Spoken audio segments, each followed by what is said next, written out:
నవనూతనమైన కార్యాలు చేసేది నీవేగా నీవేగా.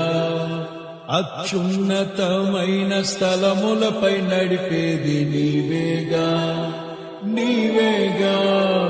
విధినే ఛేదించి నీవు భువినే వెలిగించగా, స్తుతినే నా నోట పలికించి బహుగా దీవించగా, గళమెత్తి కీర్తింతును.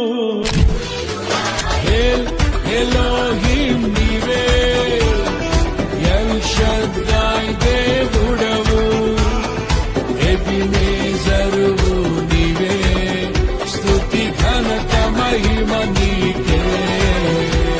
మహాఘనుడా యెహోవా, మనోహరుడా యేసయ్యా.